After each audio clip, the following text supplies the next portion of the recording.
भारतातल्या पुराण कथा काढून पाहायला गेलं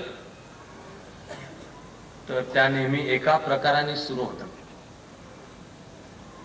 कुठली जुन्या काळातली गोष्ट त्या वाचायच्या ज्यांना सवय असतील, पुस्तकं चोरायची ज्यांना सवय असेल, ती चोरून आपल्या घरामध्ये साठवून ठेवायची सवय असेल, किंवा पैसे साठवून घरामध्ये पुस्तकं विकत आणायची सवय असेल, ग्रंथालयाचा सदस्य होऊन भरपूर वाचण्याची सवय असेल, खूप गोष्टी. तर भारतातल्या सगळ्या पुराण कथा पाहिल्या की असं दिसेल की त्या एकाच प्रकाराने सुरू होतात. तो प्रकार असतो, कोणे एकेकाळी एका आटपाट नगरीमध्ये अमुक अमुक राजा राज्य करत होता. या वाक्याची वेगवेगळी रूप असतात. कधी रूप असतं, कोणे एकेकाळी काशी नगरी येथे अमुक अमुक राजा राज्य करीत असताना एकदा काय झाले. या वाक्यानंतर आमच्या देशातल्या गोष्टीला दोन वाटा फुटतात. एक वाट असते, एकदा काय झालं, राज्यात दुष्काळ पडला. मला लहानपणापासून गोष्टी वाचत आलो, मला हा प्रश्न पडला की आमच्या देशातल्या पुराण काळातल्या घडून पाहाव्यात गोष्टी तर प्रत्येक वेळी एकदा काय झाले, राज्यात दुष्काळ पडला. आमच्या राज्यांमध्ये दुष्काळ का पडतो सारखा? का नाही पाणी अडवा पाणी जिरवा होत? का नाही वनीकरण होत? का नाही शेतीचे प्रश्न मिटत? कोणी एकेकाळी अमुक अमुक राजा राज्य करीत असताना एकदा काय झाले, दुष्काळ पडला. त्या आम्ही दुष्काळावर सुद्धा उपाय असतो, यज्ञ केला. खरं म्हणजे यज्ञ ही एक महान संस्था, तिच्यामध्ये लपलेला अर्थ फार मोठा आहे. पण आम्हाला शतकानुशतकांची सवय लागली आहे की आशय विसरायचा आणि कर्मकांड लक्षात ठेवायचा. तो यज्ञ, ती पेटलेली ज्वाळा, तिच्यामध्ये अर्पण करण्याची समिधा म्हणजे जीवन आहे. अर्पण करण्याच्या समिधा म्हणजे बहुधा काम क्रोध लोभ मोह मद मत्सर आहे. मीपणा नाही, इदम न मम म्हणत ती अर्पण करायची असते. विश्वाचं मूळ चैतन्य जाणून घेण्याचा यज्ञ. आत घेतलेला प्रत्येक श्वास आणि बाहेर सोडलेला प्रत्येक श्वास हा यज्ञ आहे. याचं सुद्धा भान नाही. आम्हाला वाटतं की एक आग पेटवली, त्याच्यात काही काड्या टाकायच्या आहेत आणि आमचा यज्ञ पेटणार आहे. आम्हाला त्या यज्ञातनं कोणीतरी म्हणे देव प्रकट होणार आणि तो सांगणार, राजा अमुक अमुक केलंस की तुझ्या राज्यातला दुष्काळ दूर होईल. पण आम्ही दुष्काळ मानवी प्रयत्नांनी दूर करायचा असतो हे पण आम्ही विसरतो. मी तुम्हाला आज जी गोष्ट सांगायला सुरुवात करतोय त्याची ही पहिली वाट नाहीये. आमच्या गोष्टींना जी दुसरी वाट फुटते ती आजची गोष्ट दुसऱ्या वाटेची. आमच्या पुराण काळापासून असलेल्या गोष्टींच्या दोन वाटातली दुसरी असते, एकेकाळी काय झाले, कोणे एकेकाळी काशी नगरी येथे वगैरे अमुक अमुक राजा राज्य करीत होता. एक वाट, एकदा काय झाले, राज्यात दुष्काळ पडला. दुसरी वाट, राजा चांगला होता, राणी चांगली होती, त्याचा संसार सुखाचा होता, लोकही आनंदामध्ये राहत होते, प्रजाजन सुखात होते. पण राजाला एकच दुःख होतं, ते म्हणजे राजाला मूल नव्हतं. 100 कोटी लोकसंख्या असलेल्या देशातल्या राजाला प्रॉब्लेम काय असतो की त्याला स्वतःचं मूल नसतं. आणि ते सुद्धा कुलदीपक लागतो, तो पुरुष लागतो. स्त्री राजा होऊ शकते, स्त्री सत्ताधीश होऊ शकते. ही समाजाची उत्क्रांती, प्रगती अजून व्हायची आहे, होती. असंच एक संस्थान, त्याचा असाच एक राजा. फक्त ही गोष्ट खरी आहे, ब्रिटिशांचा काळ. मूळ जो राजा तो आजारी, त्याचा अंतकाळ जवळ आलेला, त्याला मूलबाळ नाही. त्याला राजवैद्य आणि राजज्योतिषी यांनी एका वेळी सांगितलं की महाराज, आपला अंतकाळ जवळ आलेला आहे, निर्वानिरव करा. आता वारस नाही, आता काय करायचं? त्यावेळची समाजमान्य पद्धत होती की योग्य, चुणचुणीत, हुशार आणि मुख्य म्हणजे घराण्याशी पदर जुळणारा असा एक दत्तक घ्यायचा आणि लहानपणापासून त्याला राज्यकारभाराचं प्रशिक्षण देऊन भविष्य काळामध्ये राजा होण्यासाठी मोठा करायचा. मग कोणत्या घराण्यांची पदर जुळतात त्याचा शोधाशोध घ्यायला पाहिजे. म्हणून राजाचं फरमान सुटलं, राज्यभर दवंडी पिटली गेली आणि त्याच्या क्षेत्रामध्ये जे जिल्हे येत होते त्यातल्या कलेक्टरांना सुद्धा आदेश सुटले की घराण्याशी पदर जुळणारे जे तुमच्या भागात कोणी असलं तर शोधा. आमच्या देशामध्ये घराण्याची परंपरा नीट लिखित स्वरूपामध्ये ठेवण्याची एक धर्मानी सांगितलेली पद्धत आहे. तीर्थक्षेत्रांच्या ठिकाणी ती असतात. त्या ठिकाणी शोध घेऊन असा पत्ता लागला की ह्या घराण्याची एक शाखा पानिपतच्या लढाईत लढली होती. पानिपतच्या लढाईमध्ये 3 लाख मराठे कापले गेले, 27 मोते, 3 माणकं गळाली. पण मराठे हिंदुस्थानसाठीची लढाई लढले, अहमदशाह अब्दालीच्या विरुद्ध लढले.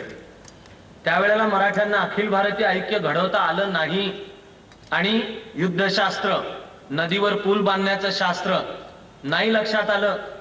मराठ्यांचा युद्धात पराभव आहे, पण अहमदशाह अब्दालीलाही परत जावंच लागलं. पण त्यामध्ये या घराण्याची एक शाखा लढली होती. ते तिथून जे जीव वाचवून पळत आले, सूरजमल जाटनी मदत केली, कसेबसे आले. ते म्हणाले खानदेशातल्या अमुक एका गावामध्ये जाऊन राहिले असा वृत्तांत सापडतो, तर जरा शोध घ्या तिथे कोणी आहेत का. त्यावेळेच्या नाशिक जिल्ह्यात हे गाव येत होतं, कवळाणे नावाचं गाव. नाशिक जिल्ह्याच्या कलेक्टरला आदेश सुटला. त्या कलेक्टरची माणसं गावामध्ये आली.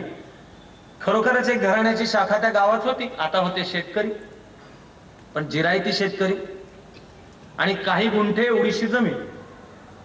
बाप सुद्धा अक्षरशः लंगोटी आणि ते शेतकऱ्याचं पागोट गुंडाळून राहणारा, हातात सोटा घेऊन सकाळी घरी 2च गुरं खिल्लात, ते घेऊन शेतावर जायचं. पोरांना घेऊन जायचं कामात. पोरांनी गुरं राखायची, बाप शेती करायचा.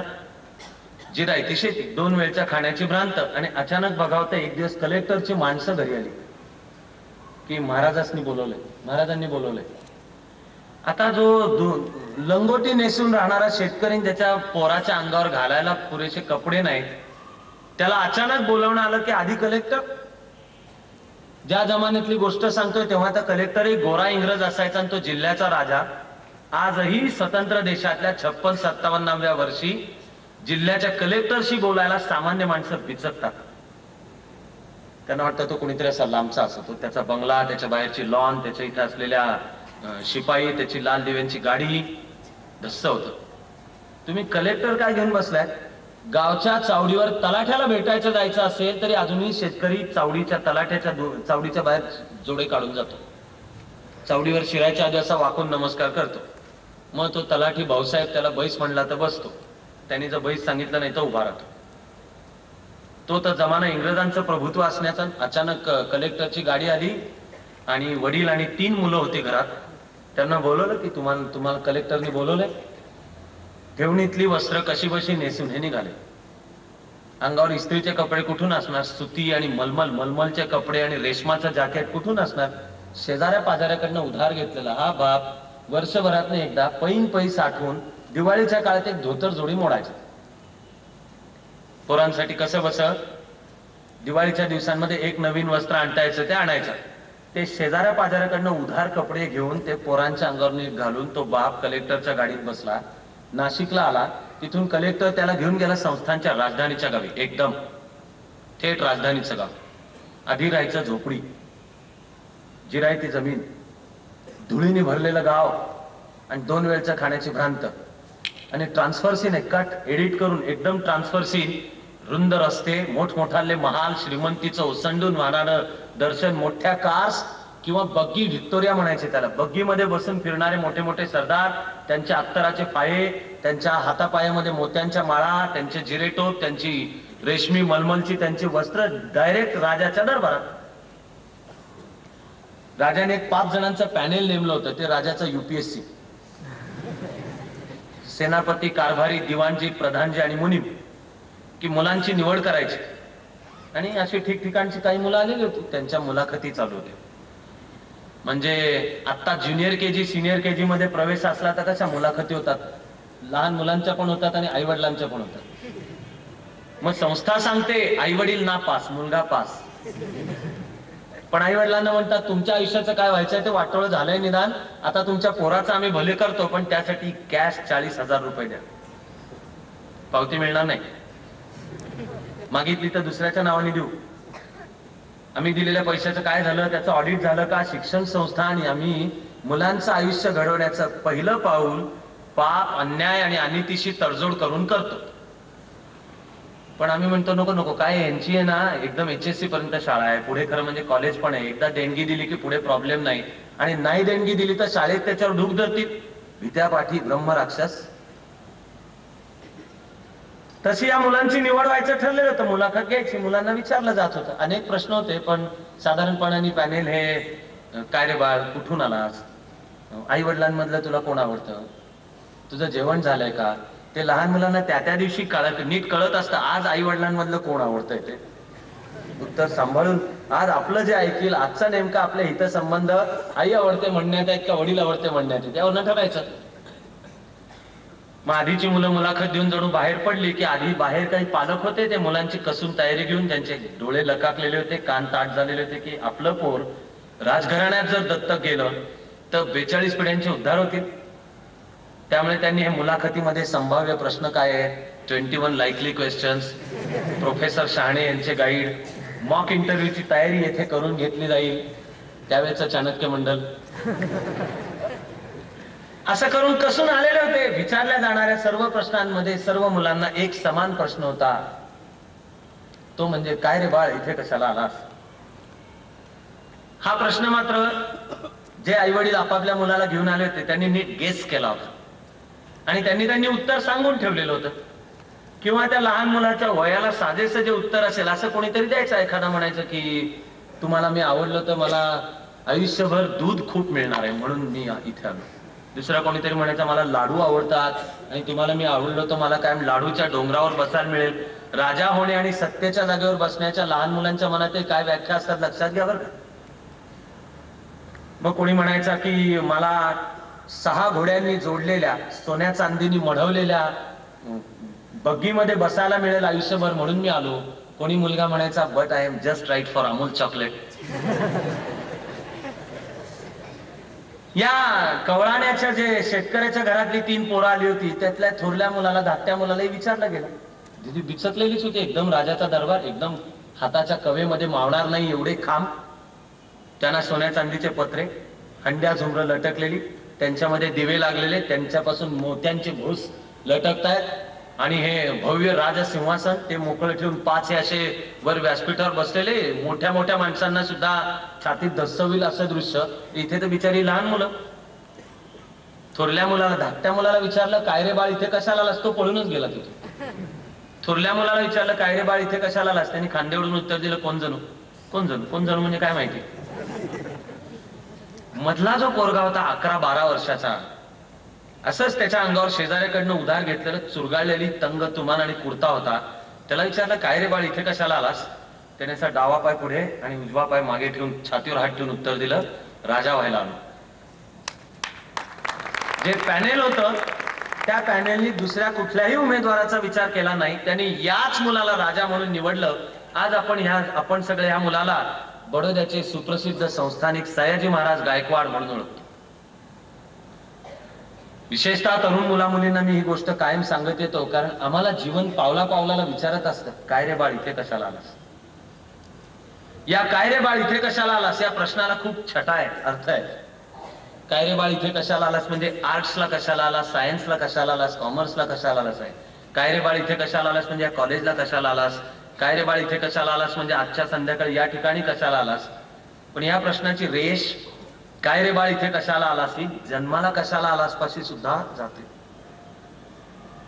आणि आपण बऱ्याच वेळेला हा प्रश्न ऐकल्यानंतर आपण पळून जातो.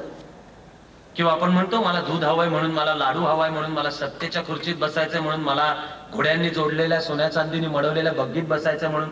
किंवा फार तर खांदे उडून उत्तर देतो कोण जणू जीवनाच्या नजरेला नजर भिडवून बेरडपणाने उत्तर देणे राजा व्हायला आलो म्हणजे आपण त्यांच्या समान व्हावे. या एका सयाजी महाराजांनी आपल्यातला राजा ओळखला आणि इतरांच्यातला सुद्धा राजा ओळखायला मदत केली.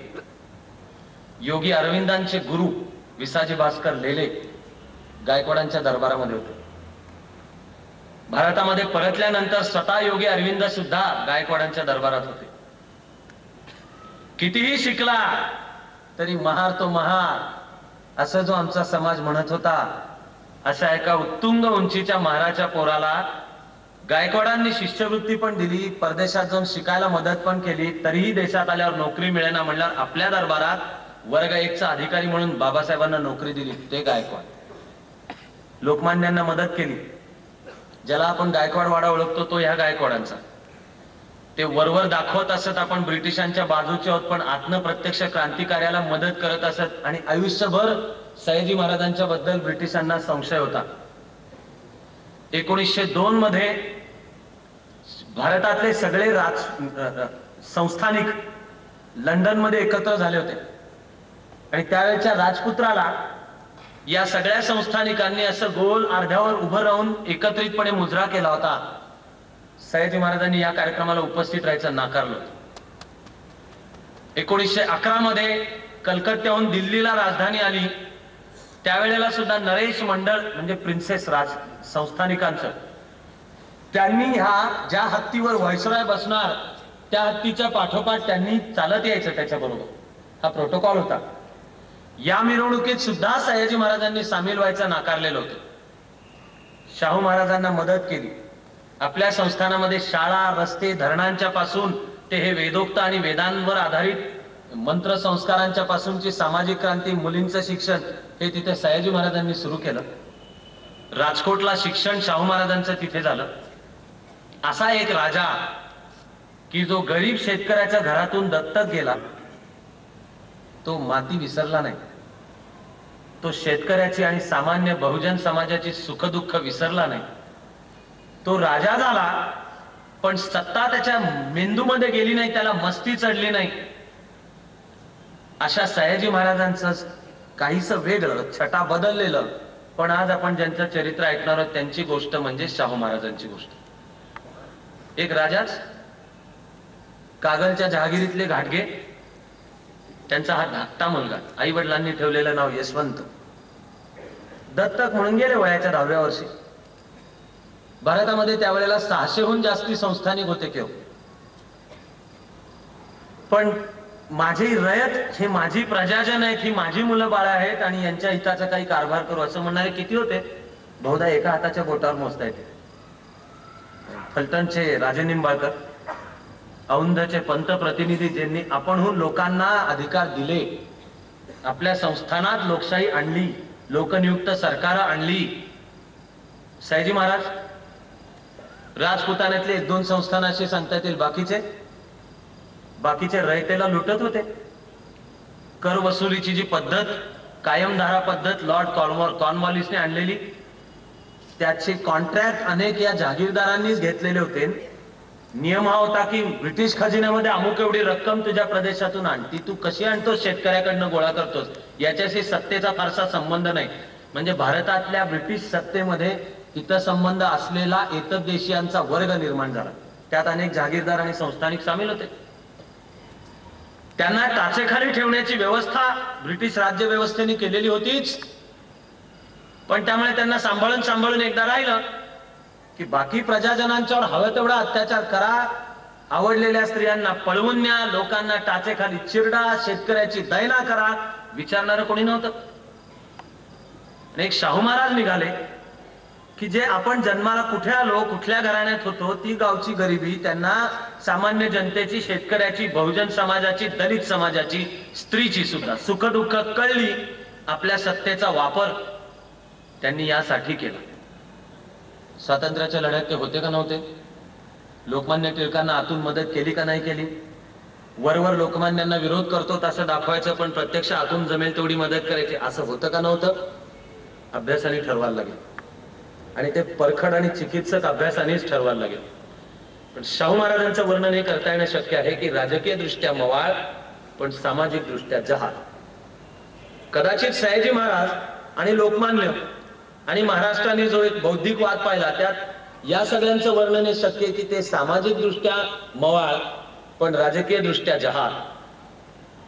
पण शिवाजी महाराज ते शाहू या परंपरेमध्ये शोभेल असा एक रयतेचा राजा, ज्यांनी त्या काळाच्या ब्रिटिश सत्तेच्या मर्यादा कदाचित स्वीकारल्या, पण सत्तेचा वापर समाज परिवर्तनाच्या अशा चळवळीसाठी केला की आज ते घडून 100 वर्ष होऊन गेलेली असली तरी सामाजिक क्रांतीचा जनक स्वतः असलेला राजा, आणि आज संपूर्ण देशामध्ये जी बहुजन समाजाची, दलित समाजाची सामाजिक न्याय आणि समता मागणारी चळवळ आहे, ती ह्याला गुरुस्थानी ठेवते. संपूर्ण देशामधली सामाजिक न्याय आणि समतेसाठी लढणारी जी चळवळ आहे, हिने 5 गुरु आपल्या डोळ्यासमोर ठेवले. या पाचात एक आहेत तमिळनाडूतले पेरियार रामास्वामी नायकर. पेरियार रामास्वामी नायकर हे कट्टर आर्यांचे शत्रू, हे द्रविडांची अस्मिता वेगळी आहे म्हणणारे. चातुर्वर्ण्य म्हणजे आर्यांनी आमच्यावर लादलेली संस्था आहे आणि इथला जो बहुजन समाज आहे त्याची आम्हाला चळवळ उभी करायची आहे. म्हणून ते वेदांचे शत्रू, उपनिषदांचे शत्रू, रामायण महाभारतांचे शत्रू. त्यांच्या दृष्टीने राम हाही आर्य आक्रमणाचं प्रतीक, रावण हा म्हणजे द्रविड अस्मितेचं प्रतीक. आमच्या देशाच्या जातीनिष्ठ अन्वयार्थ लावण्यामध्ये लोक कुठे कुठे टोकाला जातात. परशुरामाने 21 वेळा पृथ्वी निक्षत्रिय केली. माझ्या मनातला कॉमन सेन्स प्रश्न आहे की निक्षत्रिय 21 वेळा कशी करतायत? एकदा झाली निक्षत्रिय तर पुन्हा दुसऱ्या तिसऱ्या वेळेला, म्हणजे माझ्या वडिलांनी आयुष्यामध्ये 4 वेळा आमरण उपोषण केलेलं आहे असं म्हणण्यासाठी. किंवा आमच्या घराण्याची सुसंस्कृत परंपरा किती महान आहे, माझे वडील ब्रह्मचारी होते, माझे आजोबा ब्रह्मचारी होते, माझे पणजोबा ब्रह्मचारी होते असं म्हणण्यासाठी. पण आमच्या परंपरेचा जातीनिष्ठ अन्वयार्थ लावणारे म्हणतात की परशुरामाने पृथ्वी निक्षत्रिय करणे हे ब्राह्मण आणि क्षत्रियांच्या मधल्या वादाचं लक्षण आहे. जन्मानी आणि कामानी क्षत्रिय असलेल्या विश्वामित्राला तपस्या करणाऱ्या ऋषी वसिष्ठाबद्दल हेवा वाटतो. विश्वामित्र राजर्षी होऊ शकतो पण ब्रह्मर्षी नाही म्हणत, म्हणून तो राज्यकारभार सोडून तपश्चर्या चालू करतो. त्याला ब्रह्मर्षी व्हायचंय. भारतीय परंपरेतला बहुधा जो सर्वमान्य असा सर्वश्रेष्ठ मंत्र आहे गायत्री मंत्र, ही या विश्वामित्राची देणगी. हातामध्ये परशु म्हणजे शस्त्र उचलून परशुराम क्षत्रियाचं कर्तव्य स्वीकारतो. जेव्हा वर्ण जाती व्यवस्था पक्की व्हायची होती, लवचिकता होती, तथाकथित नाव आहेत अनुलोम आणि प्रतिलोम विवाह, पण म्हणजे आता वर्तमान काळाच्या भाषेत आंतरजातीय विवाह हे होत असत. याला शास्त्र संमती होती. विवाहांचे सुद्धा अधिकृत 4 प्रकार आणि अनधिकृत सुद्धा 4 प्रकार, असे 8 प्रकार वेदांच्या परंपरांच्या मध्ये सांगण्यात आलेले आहेत. जाती व्यवस्था ही श्रम विभागणी होती का? मग त्या श्रम विभागणीमध्ये समतेचं म्हणजे श्रमाच्या प्रतिष्ठेचं तत्व होतं का? वर्ण व्यवस्थेचं जाती व्यवस्थेत रूपांतर कधी झालं? वर्ण या शब्दाला 2 अर्थ आहेत. एक अर्थ आहे वर्ण म्हणजे रंग, म्हणून सिद्धांत हा आहे की आक्रमण करणारे आर्य ते गोरे होते, ते नाकी डोळी, नीटस, धारदार नाक, गोरे पान वगैरे वगैरे. जे एतद्देशीय पूर्वीचे स्थानिक ते वर्णानी काळे होते.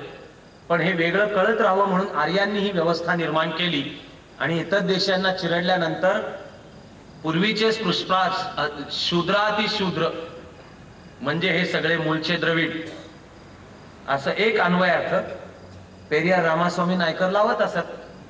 पण संस्कृत मधला वर्ण हा जो शब्द आहे हा ज्या धातूपासून आहे त्याचा मूळ अर्थ आहे निवडणे. म्हणजे निवडायला मान्यता होती का की तुम्ही जो व्यवसाय निवडाल त्यावरनं तुमचा वर्ण ठरेल? आपल्याला माहित नाही. एवढं निश्चित की याचा जाती व्यवस्था म्हणजे ती जन्मावर आधारित आहे, केवळ व्यवसायावर नाहीये. आणि तू जन्माने अमुक तुझे वडील ज्या जातीचे त्या जातीचा तू बाकी आयुष्यात तू काही कर आणि सबब त्या जातीवरनं तुझं समाजातलं स्थान आणि तुला मिळणाऱ्या ज्या संधी आहेत त्या ठरणार. ज्याचं संहिताकरण हे मनुस्मृतीमध्ये करण्यात आलं. हे सगळं पतन केव्हा झालं आपल्याला माहित नाही.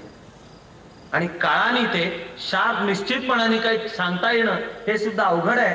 पण संपूर्ण इतिहासाचा जातीनिष्ठ अन्वयार्थ लावत सुद्धा रामास्वामी नायकर म्हणत असत की हा आर्य द्रविड संघर्ष आहे. राम आणि रावणातला हा आर्य द्रविड संघर्ष.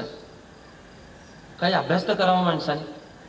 जातींच्या भाषेत ऐकायचं असेल तर रावण हा दशग्रंथी ब्राह्मण होता, शिवाचा उपासक होता आणि वेदांचा सर्व अभ्यास त्याचा. म्हणजे मग आर्य संस्कृती दक्षिणेत आणि श्रीलंकेपर्यंत कधी पोहोचली होती? आता ती श्रीलंका कुठली आणि रावणाची राजधानी अनुराधापूर म्हणजे कुठे, याच्यावर सुद्धा आजपर्यंत आर्किओलॉजिस्ट, इंडॉलॉजिस्ट, इतिहास तज्ञ यांच्यामध्ये वाद चालू आहे. अगस्ती जेव्हा उत्तरेतून दक्षिणेला गेला आणि विंध्य त्याचा शिष्य होता, त्याला म्हणे पंख होते आणि त्यांनी सूर्य झाकोळला जात असे, म्हणून राजे रजवाडे आणि लोक अगस्तीला पाया पडायला गेले की गुरुदेव तुम्हाला त्रास होतो, तो केव्हाही उडतो. म्हणून अगस्ती विंध्य ओलांडून पलीकडे निघाले. आपला गुरु पलीकडे निघाल्याचं पाहिलं, विंध्याने वाकून नमस्कार केला. त्यावेळेचा संकेत होता की गुरुनी ज्यावेळेपर्यंत उठायला सांगितलं नाही तोवर उठायचं नाही, म्हणून अगस्तीने त्याला तसंच थांबायला सांगितलं. अगस्ती म्हणाले मी दक्षिणेत जाऊन परत येतोय, त्यावेळेपर्यंत असाच थांब. अगस्ती दक्षिणेत गेले ते गेले, परत आलेच नाही. त्यामुळे विंध्य तसाच आहे. या सर्व कथांना रूपकात्मक अर्थ आहे. परशुरामाने केलेलं राजांचं शिरकाण, सत्तेची मस्ती, आणि मग परशुराम म्हणाला की हे मी माझ्यासाठी केलेलं नाही, म्हणून राजांचा जो गुरु होता कश्यप, त्याच्या झोळीमध्ये सर्व राज्य टाकलं. ते टाकल्या टाकल्या कश्यप ऋषी म्हणाले की आता तुझा भारतवर्षावर अधिकार नाही, तू इथून चालतो. परशुरामाला प्रॉब्लेम झाला की आता आपण कुठे जायचं. दंतकथा म्हणते की त्यांनी हातातला परशु डोंगराच्या एका माथ्यावर तो उभा होता, लांबपर्यंत समुद्रात त्यांनी फेकला. तो जिथे जाऊन पडला तिथे समुद्रातून जमीन वर आली. त्या भूमीत परशुराम गेला. ती परशुरामाची भूमी म्हणजे कोकण किंवा अपरांत. आणि भूगर्भशास्त्र हे सांगतं की गुजरात सुरतेच्या दक्षिणेपासून ते कन्याकुमारीच्या जो खडक आहे विवेकानंद शिला स्मारक असलेला, हा जो चिंचोळी पट्टी आहे, हा पूर्वी समुद्रात खाली होता. तो भूगर्भातल्या हालचालींनी समुद्रातून कधी वर आला.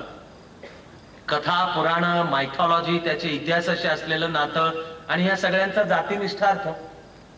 कोणी म्हणतं राम आणि रावणाचा संघर्ष म्हणजे क्षत्रिय आणि ब्राह्मणांच्या मधला सत्तेसाठी असलेला संघर्ष आहे. म्हणून दक्षिणेमध्ये रामास्वामी नायकरांनी पद्धत चालू केली की तुम्ही उत्तरेला रामलीलेच्या वेळी रावणाचा पुतळा जाळताना दक्षिणेला रावण लीला होते व्हायची. आणि आता अगदीच त्यांच्या कार्यातून निर्माण झालेली जी राजकीय चळवळ आहे डीएमके आणि एआयएडीएमके, त्यातल्या एआयएडीएमकेनी राजकीय दृष्ट्या तरी हा द्रविड म्हणून आम्ही वेगळे, आमचं राष्ट्र वेगळं वगैरे हे सगळं सोडून दिलेलं आहे. काही प्रमाणात डीएमके पाशी ते असेल. त्यातून हिंदीचा विरोधही जन्माला आला, कारण हिंदी म्हणजे उत्तर भारताची आर्य संस्कृतोद्भव भाषा म्हणून आमची शत्रू. पण दलित बहुजन समाजाच्या चळवळीचा एक गुरु असतो पेरियार रामास्वामी नायकर. त्यांची जस्टिस पार्टी म्हणून स्थापन झाली. पुढे द्रविड अस्मितेच्या संघटनेसाठी द्रविड कसगम म्हणजे द्रविड एकात्मता, त्याचा पुढे राजकीय पक्ष झाला द्रविड मुन्नेत्र कसगम म्हणजे द्रविड अस्मितेची एकात्मता, त्यांचा राजकीय पक्ष. अण्णादुराई होते तोवर तो एक होता, त्यांच्या मागे तो फुटला. अण्णादुराई पण चित्रपटांचे स्क्रिप्ट रायटर होते. पण शहाणा माणूस म्हणला पाहिजे, कारण 1962च्या चीनच्या आक्रमणानंतर अण्णादुराईंच्या लक्षात आलं की तमिळ भाषिक आणि आपण ज्यांना द्रविड म्हणतो यांचे आधीचा डीएमके वेगळं राष्ट्र व्हावं अशी मागणी करत असला तरी त्यांचे हितसंबंध सुद्धा भारताच्या राज्यघटनेच्या चौकटीतच सांभाळले जातील. म्हणून द्रविड स्थान वेगळं भारतापासून, आम्ही भारतीय नाही, ही मागणी 1964 पासून द्रविड मुन्नेत्र कसगमनी सोडून दिली. अण्णादुराईंच्या मागे पक्ष फुटला. तो एक झाला एमजीआर जे होते अभिनेते, एमजी रामचंद्रन, आणि दुसरा झाला करुणानिधी, ते होते स्क्रिप्ट रायटर. करुणानिधींची अपेक्षा होती की राजकीय जीवनातही मी जे लिहितो तेच स्क्रिप्ट एमजीआरनी म्हणावं. एमजीआरची अपेक्षा होती की पडद्यावर तू लिहितोस ते मी बोलीन ती गोष्ट वेगळी आहे, प्रत्यक्ष जीवनामध्ये मी सांग, मला जे हवंय ते तू लिहून दे. पक्ष फुटला. डीएमके एआयएडीएमके. पण आता डीएमके एआयडीएमकेचं जे सामाजिक आणि राजकीय तत्वज्ञान आहे हे निश्चितपणाने जाती विद्वेष, जातीभेद, तथाकथित द्रविड अस्मिता या सगळ्यावर आधारित नाही, पण दलित आणि बहुजन समाजाची अस्मिता याला निश्चित स्थान देणारं अशी ती चळवळ. ती सुरू झाली पेरियार रामास्वामी नायकर यांच्यापाशी, म्हणून ते एक गुरु. दुसरे केरळ मधला त्यावेळचा 20व्या शतकाच्या दुसरं तिसरं दशक, यावेळेचा मागासवर्गीय समजला गेलेला समाज एळवा. इंग्लिश लोकांना एळचे वगैरे उच्चार करता येत नाही, ते स्पेलिंग EZWA करतात. एळवा समाजाचा आध्यात्मिक गुरु, त्यांचं नाव नारायण गुरु. नारायण गुरूंनी मंदिर प्रवेशाची चळवळ केली. पण नारायण गुरूंना त्रावणकोर कोचीन संस्थानचा राजा आणि त्यांचा एरवी शहाणा असलेला एक दिवाणजी, त्याचं नाव CP रामास्वामी अय्यर. अय्यर म्हणजे ब्राह्मण, पण CP रामास्वामी अय्यर. स्वातंत्र्याच्या वेळेला CP रामास्वामी अय्यरनी अशी भूमिका घेतली की त्रावणकोर कोचीन संस्थान हे वेगळं राष्ट्र आहे, आम्हाला भारतात यायचं नाही. आज कानांना ऐकायला आश्चर्य वाटेल बरं, पण अशी त्यावेळेला त्यांनी भूमिका घेतली होती. पण संस्थानचा राजा आणि CP रामास्वामी नायकर यांची सामाजिक राजकीय संस्थानांच्या अंतर्गत धोरणं ही पुरोगामी होती, प्रगतिशील होती.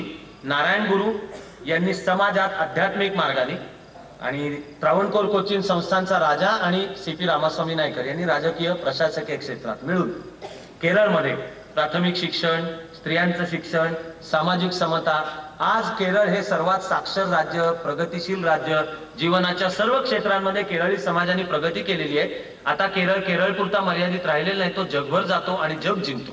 आणि जातो तिथे केवळ मल्याळम भाषा, दक्षिण भारतीय पदार्थ नव्हे, खांद्यावर भारतीय संस्कृतीची पताका घेऊनच जातो.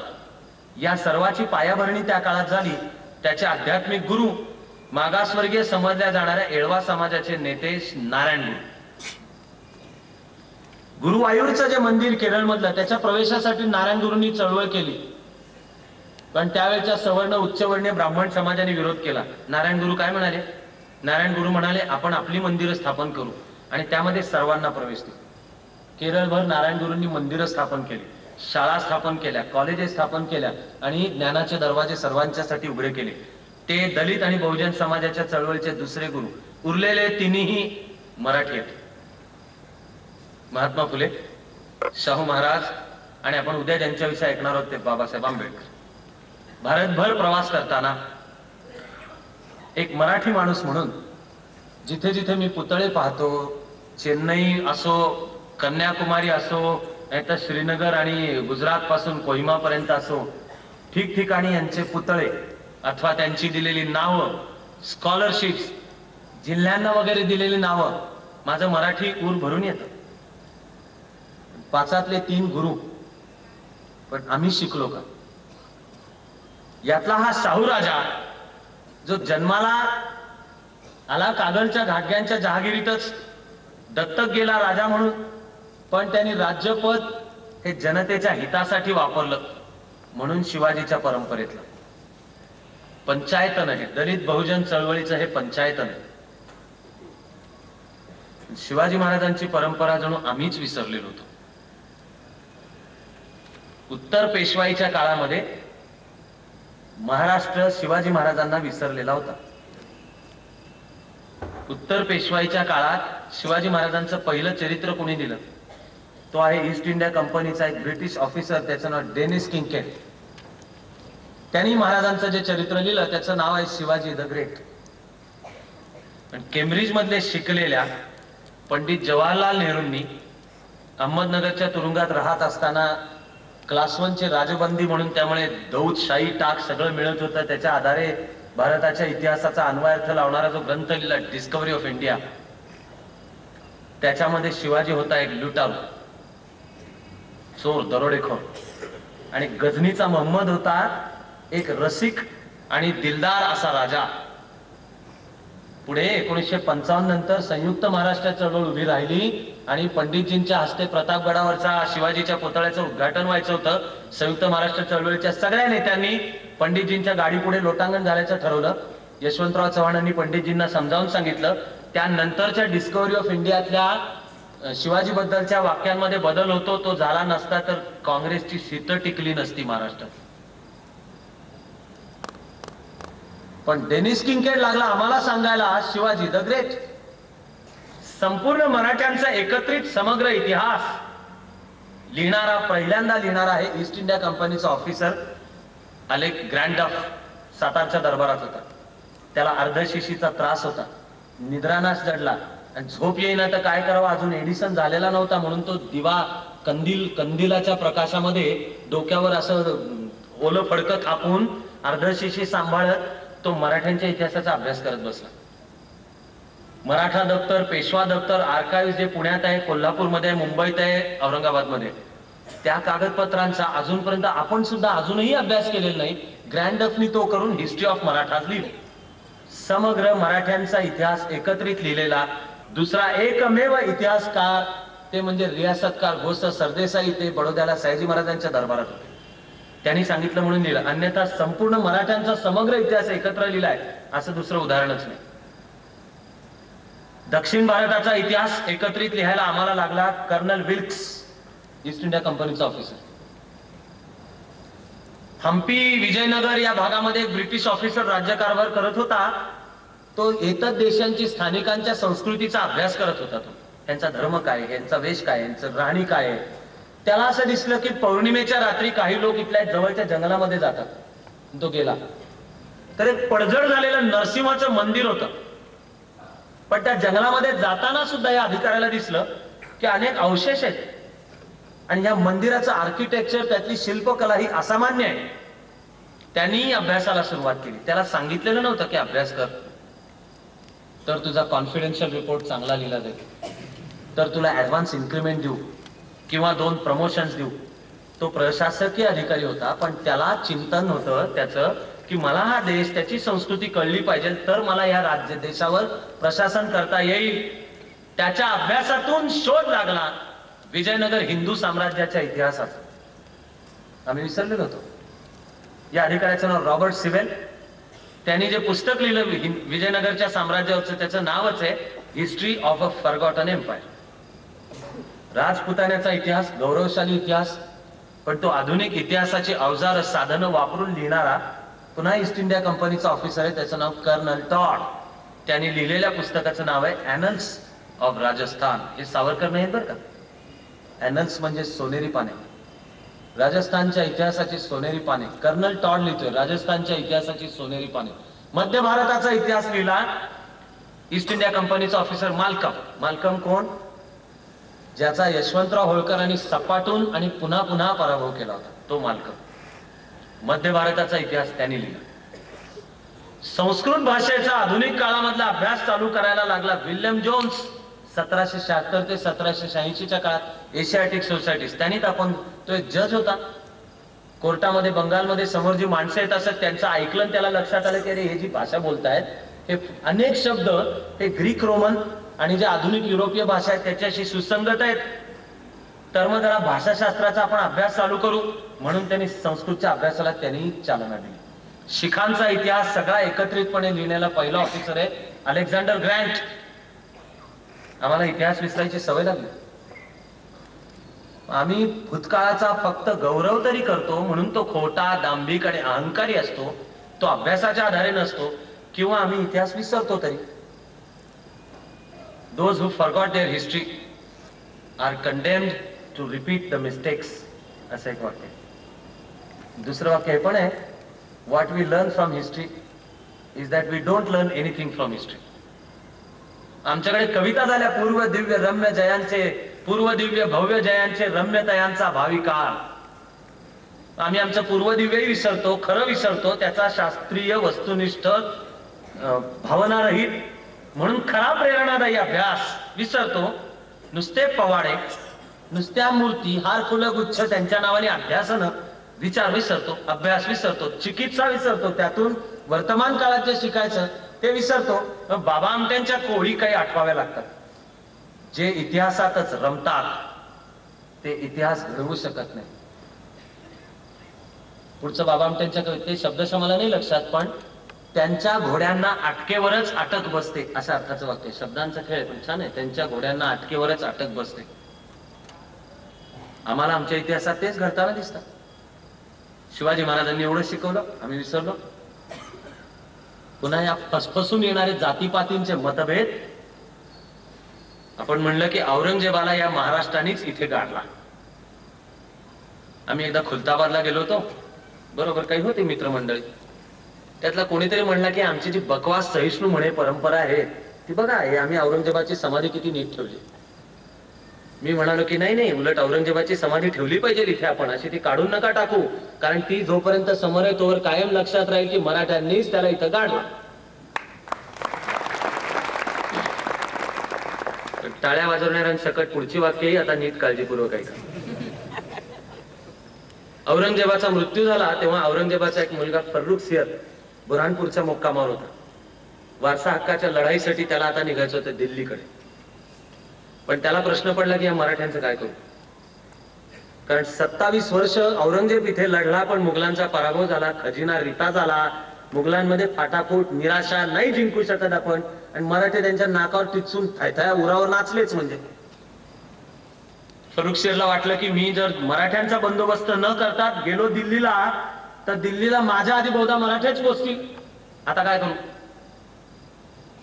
फर्रुख सियरच्या दरबारातल्या कोणीतरी शहाण्या माणसाने त्याला सांगितलं की तुझ्या कैदेमध्ये हा मराठ्यांचा युवराज शाहू आणि त्याची आई महाराणी येसूबाई, ज्या वेळेला रायगड पडला म्हणजे फंद फितुरीनीच पडला. 7-8 वर्ष वेढा चालवला तरी रायगड शरण जाईना असा अजिंक्य किल्ला, पण त्याचा किल्लेदार सूर्याजी पिसाळ, त्याला मुकर्रब खान वेढा टाकून बसला होता. त्यांनी संदेश पाठवला की तुला वतन देतो, मला चोरवाटा दाखव. सूर्याजी पिसाळाने तो व्याघ्र दरवाजा दाखवला. त्याला वतन मिळालं का नाही मिळालं आपल्याला माहिती नाही. जयचंदाची औलाद, सूर्याजी पिसाळाची औलाद, बाळाजी पंत नातू यांची औलाद, जगत सेठ आणि नेमीचंद यांची औलाद. मला इतिहासाचा अभ्यास करताना प्रश्न पडतो की या सगळ्यांचं तरी भलं झालं का हो पुढे? जयचंदानी शहाबुद्दीनला बोलवलं. पुढे शहाबुद्दीन गोरी अफगाणिस्तानमध्ये परत गेला, पण नंतर कुतुबुद्दीन ऐबकने जो पहिला हल्ला चढवला तो कनोजवरच चढवला. राठोड घराण्यांचा सुद्धा विस्फोट झाला. काय टिकलं? जात 96 कोळीचा अभिमान ते पण उद्ध्वस्त झालं. रॉबर्ट क्लाइव्ह आणि ईस्ट इंडिया कंपनीला लढाया जिंकायला फायनान्स पैसा पुरवलेला आहे जगत सेठ आणि उमीदचंद या 2 सावकारांनी, आणि त्यांचा सौदा ठरला होता त्या काळातले 18व्या शतकातले 8 लाख रुपये. युद्ध जिंकल्यानंतर हे जगत सेठ आणि उमीदचंद रॉबर्ट क्लाइव्हच्या मागे लागले, आमचे पैसे दे. रॉबर्ट क्लाइव्ह या दोघांचा खून करवला, मेले. सूर्याजी पिसाळाच्या घराण्याचं पुढे काय नाव ऐकू येतो का? काय त्यांनी काय पुढे कुठं काय केलं काही ऐकू येत नाही. बाळाजी पंत नातूनीच भगवा झेंडा उतरवून युनियन जॅक चढवला.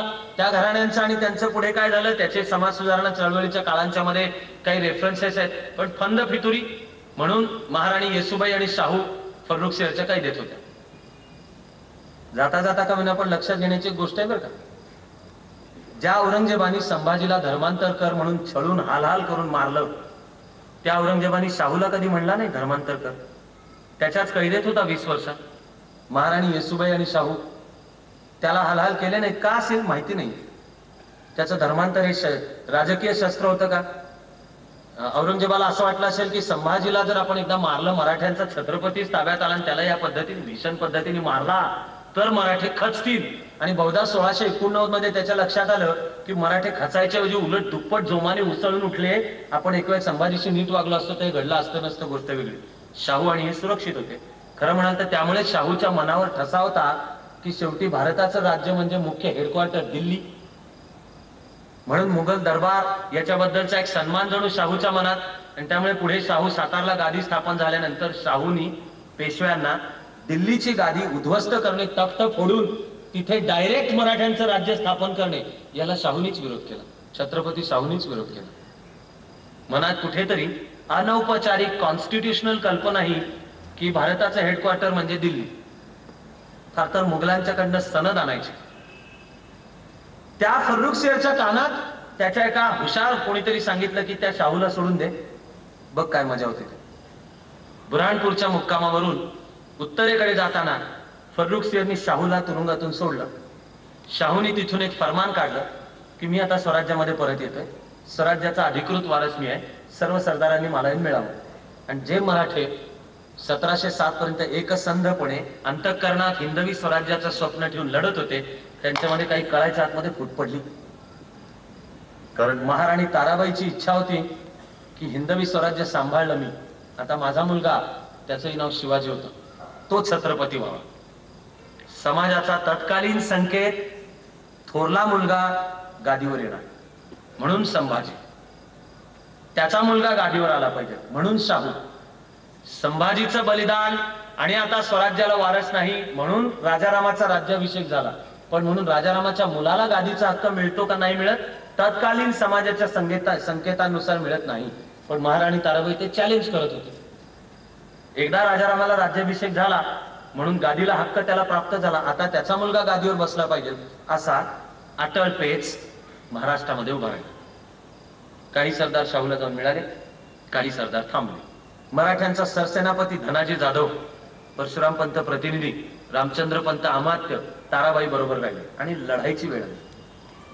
त्यावेळेला धनाजी जाधवाच्या फडावर काम करणारा एक कारकून होता, मदनांना लढाई पण लढत होता, तो बाळाजी विश्वनाथ. मराठ्यांचं चित्र काय झालं, एका ठिकाणी तंबू असताना एक हरणाच्या मागे जाधव निघाले शिकार करायला. ते हरिण शिरलं एका सरदाराच्या तंबूत त्याचा कारकून होता व्यासराव नावाचा तिथे बसलेला. त्यांनी ते हरिण पाहिलं आणि त्याला प्रोटेक्शन दिलं. घोड्यावर बसलेले जे जाधव होते ते म्हणाले की पिराजी राऊत नावाचा सरदार होता, तो म्हणाला हे हरिण माझं आहे. व्यासराव म्हणाला नाही, माझ्या तंबूत आले, आता त्याला संरक्षण मिळणार. भांडण त्या भांडणामध्ये आणि नंतर अशीच खटाव तालुक्यातला सरदार कृष्णराव खटावकर या भांडणामध्ये मराठ्यांच्या सरसेनापतीला जे सरदारांनी कैद केलं. दमाजी थोराताचं बंड. नंतर बाळाजी विश्वनाथला कैद केलं. म्हणजे हिंदवी स्वराज्य राहिलं बाजूला, यांच्यामध्येच आपसात भांडणं चालू झाली. बाळाजी विश्वनाथांनी यातले अनेक भांडणं मिटवली. शाहूच्या बरोबरचं सैन्य आणि ताराबाईचं सैन्य यांची लढाई होणार होती. ताराबाईच्या बाजूनी लढायला धनाजी जाधव उतरलेले होते. आता उद्या सकाळी लढाई चालू होणार, किंबहुना सकाळी दोन्ही सैन्य समोरासमोर उभी ठाकली. त्यावेळी बाळाजी विश्वनाथने धनाजी जाधवला समजावून सांगितलं की मराठ्यांच्या आपसात लढाई होता कामा नये.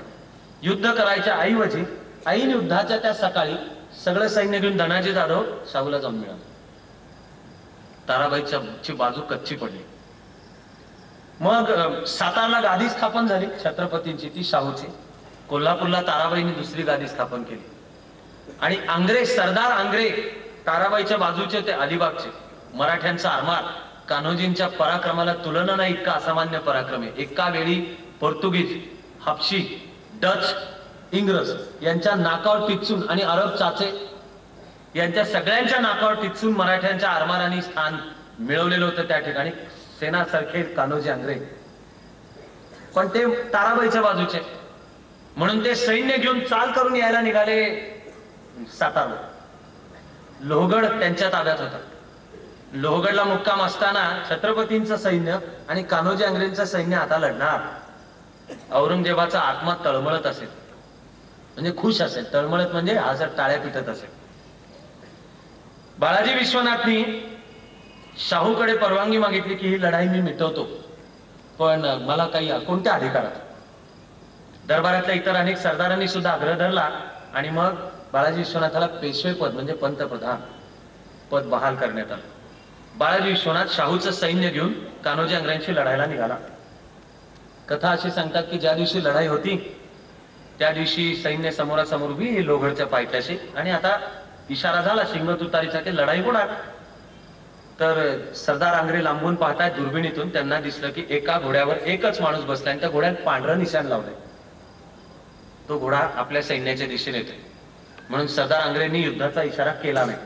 हा घोड्यावर बसलेला होता बाळाजी विश्वनाथ, हात बांधून, पांढरा रुमाल हाताला बांधलेला आणि पांढरं निशाण.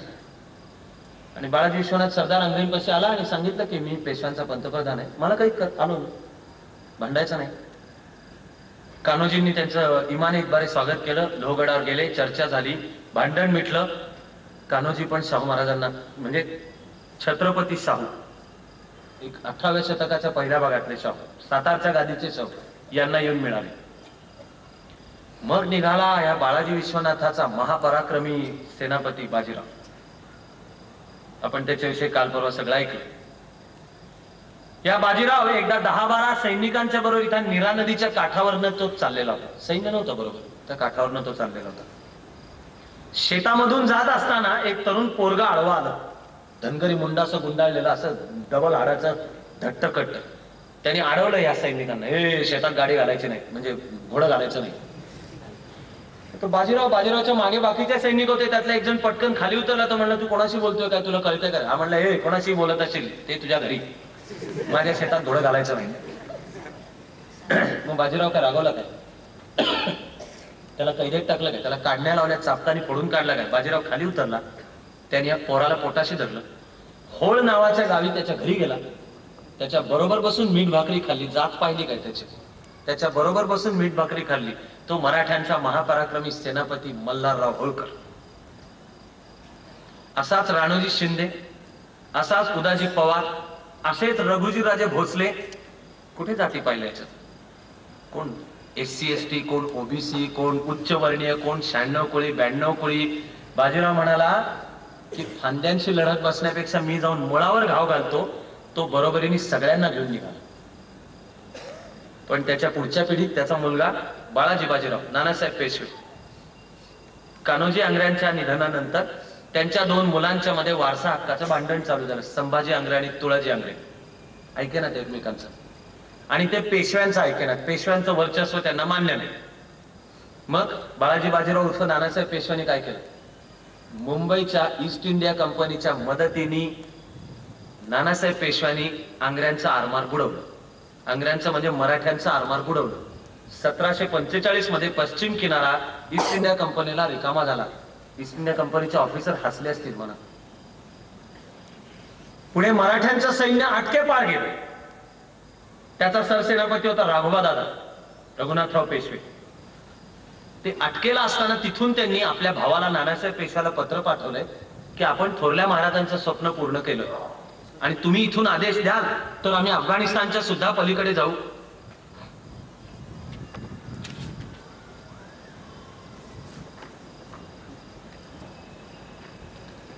म्हणजे अटकेपार जाणं हे शिवाजी महाराजांचं स्वप्न याचं भान. त्या पत्रात उत्तर देताना नानासाहेब पेशवे राघोबा दादांना कळवत आहेत की नुकतीच एक प्लासीची लढाई की 1757 आणि इंग्रज तिकडे पूर्व भागामध्ये बलवान होत आहेत, तर तुम्ही परत नका येऊ, तसेच पूर्व भागात जा आणि इंग्रजांचा बंदोबस्त करा. राघोबा दादा परत आला, पण परत येताना दत्ताजी शिंदे सरदार यांना सांगून आला की हिंदुस्थान म्हणजे विंध्याच्या उत्तरेच्या भागाला त्यावेळेला हिंदुस्थान असं बोललं जायचं बोली भाषेमध्ये. हिंदुस्थान मध्ये आपल्याला म्हणाले एकच शत्रू शिल्लक आहे, तो म्हणजे नजीब खान रोहिला. तर तू नजीब खानाचं पारिपत्य कर आणि मराठ्यांच्याकडे नदीवर पूल बांधण्याचं शास्त्र नाहीये, ते शास्त्र शिकून घे. राघोबा दादा पुण्यात परत आले. दत्ताजी शिंदेनी शिंदेशाही फौज एकत्र करून नजीब खानावर चाल करून जाण्याची सगळी तयारी चालू केली. तेव्हा मल्हारराव होळकर त्याला म्हणाले की तू काय करतोयस? दत्ताजी म्हणाला आपल्याला पेशव्यांचा जो आदेश आहे त्यानुसार नजीब खानावर चाल करून जातोय. तेव्हा मल्हारराव होळकरांनी दत्ताजी शिंदेला समजावून सांगितलं की पेशव्यांना उभ्या हिंदुस्थानमध्ये एकच शत्रू शिल्लक आहे, नजीब खान रोहिला. आपण जर त्यालाही संपवला, इतिहासाने अस्सल मूळ वाक्याची नोंद केली आहे की आपल्याला पेशव्यांची धोत्र बडवावी लागते. आणि मल्हारराव होळकरांनी दत्ताजी शिंदेला सांगितलं की नजीब खानला तसाच राहू. दत्ताजी शिंदेनी कुचराई केली चाल करण्यामध्ये. नजीब खान रोहिलेनी अहमदशाह अब्दालीशी संपर्क केला, बोलवून घेतलं, नदीचे उतार दाखवले, पूल बांधण्याचं शास्त्र मराठ्यांना न सांगता अहमदशाह अब्दालीला सांगितलं भव्य विशाल यमुनेवर पूल कुठे कसा बांधायचा. रस्ते जागा त्यांनी दाखवल्या. मग आम्ही शुक्रतालची लढाई आम्ही म्हणणार दत्ताजी शिंदे महापराक्रमाने लढला, पण ज्यावेळेला तो शाह शुजा हत्तीवर बसून दत्ताजी शिंदेला विचारत होता क्यों पटेल अब भी लढोगे, त्यावेळेला सलीम जावेदच्या थोबाडात मारेल असा एक शाश्वत संवाद. दत्ताजी शिंदे बोलले बचेंगे तो और भी लढेंगे. मला प्रश्न पडतो की जखमी दत्ताजी शिंदेला लक्षात आला असेल का की आपण ह्या फसफसणाऱ्या जातीपाती मध्ये आणून आपण या एका शेवटच्या शत्रूचं पारिपत्य केलं नाही, त्याची शिक्षा भोगतो. ती शिक्षा नुसती शुक्रताल ही नाहीये, पानिपत ही पण ती शिक्षा. पानिपत मध्ये सुद्धा लढाईच्या ऐन दिवशी सदाशिवराव भाऊंशी पटलं नाही म्हणून मल्हारराव होळकर सैन्य घेऊन बाहेर पडले. आमचा मराठ्यांचा मल्हारराव होळकर गट, एक दत्ताजी शिंदे गट, एक गायकवाड गट, फाटाफूट जातीपाती उत्तर पेशवाई, तर ते आणखीनच वाढत गेलं. ईस्ट इंडिया कंपनीने ते हेरलं. मग फौजेचा करार काढणारा कोण आहे? Colonel Wellesley. म्हणजे हा कोण आहे? ज्यांनी नेपोलियनचा पराभव केला, तो सेनापती आणि त्याचा सख्खा भाऊ म्हणजे हे दोघं वेलस्ली, मार्क्वेस ऑफ वेलस्ली आणि कर्नल वेलस्ली. गायकवाडांनी पहिल्यांदा तैनाती फौजेचा करार स्वीकारला, निजामाने स्वीकारला. शिंदे आणि होळकरांनी स्वीकारायला नकार दिला. ड्यूक ऑफ वेलिंग्टन असं नाव नंतर ज्याला पडलं त्या आर्थर वेलस्लीने लिहिलेलं आहे की मला नेपोलियनचा पराभव करण्यापेक्षा शिंद्यांचा पराभव करणं अवघड गेलं. नगर आणि लासवारीची लढाई म्हणले. लासवारी आधी अहमदनगर आणि मग लासवारी. पण शिंदे स्वतंत्रपणे लढले, होळकर स्वतंत्रपणे लढले, भोसले स्वतंत्रपणे लढले. सगळ्यात शेवटी एक एक बळी पडत गेल्यावर शेवटी पेशवे शिल्लक उरले. आपण केलेली चूक कळली, शेवटी पेशवे लढले. हा क्रम कसा आहे? मध्य भारतामध्ये ईस्ट इंडिया कंपनीचं प्रभुत्व उचकटून फेकून टाकत यशवंतराव होळकर मालकमला हरवत होत. मालकम उत्तरेला पळत पळत गेला. एक दिवशी दिल्लीच्या किल्ल्यामध्ये तटबंदी बंद, आत मालकम. दिल्लीच्या मुघल बादशहाने ही सनद ईस्ट इंडिया कंपनीनं कधीच दिलेली होती. मालकमनी स्वतः नोंदवलेले की एक दिवस असा आला की आता दुसऱ्या दिवशी यशवंतराव होळकर हल्ला करणार. दिल्लीचा जो बरेली म्हणून भाग आहे तो होळकरांनी वसवलेला आहे बरं का, तो होळकरांचा तंबू होता. आत्ताचं न्यू दिल्ली नंतर ब्रिटिशांनी जी बसवली हे होळकरांच्या तंबूचं गाव होतं, होळकरांचं कॅन्टोन्मेंट आर्मीचं. मालकमनी लिहून ठेवलं की मी हरणार होतो दुसऱ्या दिवशी, फक्त यशवंतराव होळकरने हल्ला करणं बाकी होतं. यशवंतराव होळकरला तो हल्ला करता आला नाही. का नाही आला? दुसऱ्या बाजीरावाला पुण्यात बसून शंका आली की हा यशवंतराव होळकर फार पॉवरफुल होतोय, तो आपल्याला डोईजड होईल, म्हणून त्यांनी शिंद्यांना उचकवलं, अमृतराव शिंदे. आणि यशवंतराव होळकर ईस्ट इंडिया कंपनीशी लढत असताना शिंद्यांनी, ग्वाल्हेरच्या शिंद्यांनी इंदूरवर हल्ला करून ते लुटलं, जाळलं. त्या बातम्या यशवंतराव होळकरकडे पोहोचल्या. यशवंतराव होळकर संतापाने वेडापिसा झाला. मालकमची लढाई अर्ध्यावर टाकून तो इंदूरमध्ये परत आला. त्यांनी जळलेलं इंदूर पाहिलं आणि तो ग्वाल्हेरवर चाल करून गेला. आता आपण वाचू शकत नाही हे लक्षात आलं म्हणून अमृतराव शिंदे पळत आला इथं पुण्यात मला वाचवा म्हणून. 40,000 फौज घेऊन यशवंतराव होळकर पुण्यावर चाल करून आला. दुसऱ्या बाजीरावाला लक्षात आलं की यशवंतराव होळकरापासून आपणही वाचू शकत नाही. आता आपल्याला यशवंतराव होळकरापासून कोण वाचवेल तर ईस्ट इंडिया कंपनी आणि माउंट स्टुअर्ट एल्फिन्स्टन. म्हणून पेशवा पळत सुटला. तो गेला वसईला 1802, 31 डिसेंबर 1802. इतिहासात प्रसिद्ध असलेला हा वसईचा करार. पेशव्याने तैनाती फौजेचा करार स्वीकारला. यशवंतराव होळकरांनी पुण्यावर हल्ला केला, पुणे जाळलं, लुटलं आणि पेशवा दुसरा बाजीराव एल्फिन्स्टनच्या मदतीने पुण्यात आला. खरंच सार्वभौमत्व तेव्हाच गमावलेलं होतं. दुसऱ्या बाजीरावाला बहुधा उशिरा चूक लक्षात आली. त्यांनी सैन्य बांधायचा प्रयत्न केला आणि म्हणून तिसरं इंग्रज मराठा युद्ध, ज्यात लढाया 3च झाल्या. पहिली संगमावा, दुसरी कोरेगाव भीमा, तिसरी आष्टी. निर्णायक लढाई कोरेगाव भीमाचीच आहे. या कोरेगाव भीमाच्या लढाईमध्ये ईस्ट इंडिया कंपनीच्या वतीने लढलेले कोण आहेत? ही आहे महार पलटण. आजही पुणे नगर हायवेने जात असताना उजव्या हाताला हा स्तंभ लागतो. हा स्तंभ ईस्ट इंडिया कंपनीच्या वतीने पेशव्यांच्या सैन्याच्या विरुद्ध जे लढले त्यांच्या स्मृती प्रित्यर्थ आहे. आणि आजही दलित चळवळीला ते एक महत्वाचं स्मृतीस्थळ वाटतं.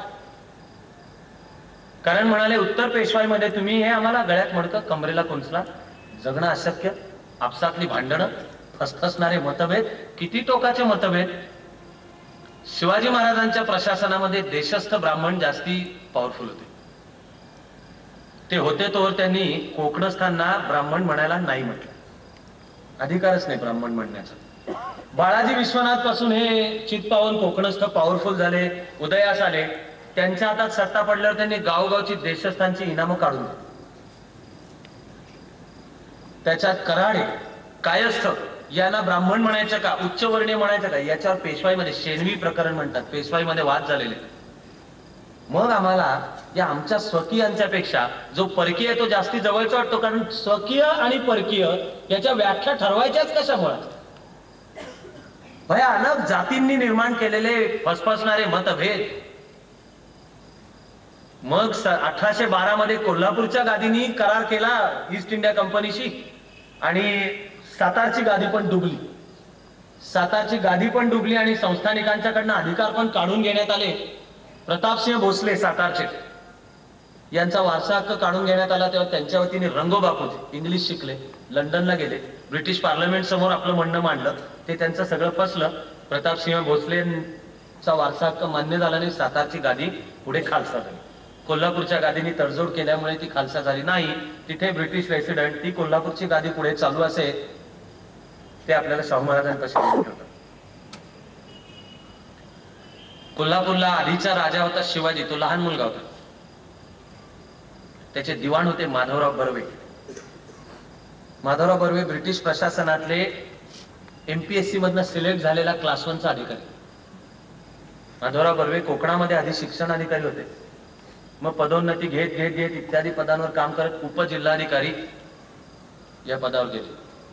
कोकणात माधवराव बर्वे शिक्षणाधिकारी असताना लोकमान्य टिळकांचे वडील माधवराव बर्वेंच्या हाताखाली काम करत होते आणि तिथे त्यांचे खटके उडाले होते. मला अनेकदा वाटतं की हा जो लोकमान्य टिळक नावाचा महान अफलातून असामान्य अजब अथांग माणूस पुणे, महाराष्ट्र, भारत आणि जगाने पाहिला, त्याचा शोध घ्यावा तेवढा कमी पडतो. तरी दरवेळी नवीन काहीतरी कळत चालतं. पण तो ठकासी व्हावे महाठक, तो ये यथा माम प्रपद्यन्ते तांस तथैव भजाम्यहम, असा जगणारा वागणारा होता. माधवराव बर्वेंचा हिशोब चुकता करताना आपल्या वडिलांना त्यांनी दिलेली वागणूक लक्षात असेल का लोकमान्यांच्या? असेल सुद्धा कदाचित. ब्रिटिशांनी नेमलेले प्रतिनिधी म्हणून माधवराव बर्वे संस्थांचे दिवाण होते. मग इथे तरुण टिळक आणि आगरकरांच्या पाशी अहवाल आले की बर्वे छोट्या शिवाजीचा छळ करतात ब्रिटिश अधिकाऱ्याच्या मदतीने. हे सगळं त्यांना सांगणारे, टिळक आगरकरांना सांगणारे कागलच्या जहागिरीचे संस्थानिक आबासाहेब घाटे. म्हणून केसरी मधून आणि मराठा मधून बर्वेंच्यावर कडाडून टीका आणि ते छळ कसा करतायत आणि कट कारस्थान त्यांचं कसं